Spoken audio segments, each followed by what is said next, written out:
നമ്മുടെ പള്ളിയിൽ ടൈലില്ലേ, ടൈല് മൈക്കിൻ്റെതൊക്കെ പറയുമ്പോൾ ചിലപ്പോൾ നിഷ്കാലാവും. നമ്മുടെ പള്ളിക്കലെ ടൈല് അതേതായാലും എല്ലാ മുജാഹിദ് പള്ളിയിലും എല്ലാ വഹാബി പള്ളിയിലും എല്ലാ ജമാഅത്ത് ഇസ്ലാമിന്റെ പള്ളിയിലും എല്ലാ സംഘത്തിന്റെ പള്ളിയിലും ടൈലിപ്പുണ്ട്. ഞങ്ങളെ പള്ളിയിൽ ഗ്രാനൈറ്റ് ആണ്. ഓ, എന്ത് പറയുമ്പോഴും ശ്രദ്ധിക്കണം. കാരണം ഇവർക്ക് ഇപ്പൊ ഇതൊക്കെയാണല്ലോ, അത് എന്തെങ്കിലും മറിച്ചിട്ടാ പോരെ. അന്നാ പിന്നെ ഗ്രാനൈറ്റ് ഞാൻ പറഞ്ഞ് പഴിച്ചതാണ്, ഇജ്ജ് പറഞ്ഞാണ് ശരി, ഗ്രാനൈറ്റ് ആയിക്കോട്ടെ. അല്ലെങ്കിൽ നമ്മൾ ഇന്ന് പള്ളിയിൽ പതിച്ച ഓരോന്നും പോട്ടെ, പള്ളിയിൽ തൂങ്ങുന്ന ഫാന് ഏതൊക്കെ മോഡലാ, അതൊക്കെ പോട്ടെ, AC പള്ളികളിൽ എന്നൊക്കെ ഒരു സ്വഹാബി ഇത്രയും വർഷക്കാലം ദീനീ ദഅവത്ത് നടത്തിയിട്ട് ഏതെങ്കിലും ഒരു പള്ളിയിൽ ടൈലുണ്ട് ഇട്ടിട്ടുണ്ടോ? ഒരു തെളിവ് പറയാൻ പറ്റുമോ?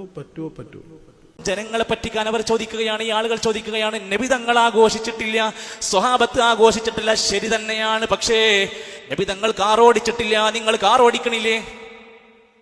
നബി തങ്ങൾ വീട്ടിൽ ടൈൽസ് ഇട്ടിട്ടില്ല, നിങ്ങൾക്ക് വീട്ടിൽ ടൈൽസ് ഇട്ടില്ലേ? നബി തങ്ങൾ മൈക്ക് ഉപയോഗിച്ച് പ്രസംഗിച്ചിട്ടില്ല, നിങ്ങൾക്ക് മൈക്ക് ഉപയോഗിക്കണില്ലേ? അല്പം തലച്ചോറ് ബാക്കിയുണ്ടെങ്കിൽ അവരോട് ചോദിക്കാനുള്ളത്, അതൊക്കെ ഒരു സുന്നത്താണ്, അതൊക്കെ ദീനിലെ പുണ്യാണെന്ന് പറഞ്ഞല്ല ആരും കൊണ്ടു നടക്കുന്നത്. മറിച്ച് അതൊക്കെ ഭൗതികമായ സാഹചര്യങ്ങൾ ഉപയോഗപ്പെടുത്തുക. ഇതിങ്ങനെ ചെയ്താൽ ഇത്ര പുണ്യമുണ്ടെന്ന് പറയുന്ന ഒരു മതപരമായ കാര്യമാണോ? അത് നമുക്ക് രേഖ വേണം, അതിന് തെളിവ് വേണം. അതാണ് ഇവിടെ നമ്മൾക്ക് ചോദിക്കാനുള്ളത്. ഇസ്ലാമിൽ 2 ആഘോഷം പഠിപ്പിച്ചു, അത് ഹദീസിൽ സ്ഥിരപ്പെട്ടു വന്നതാണ്.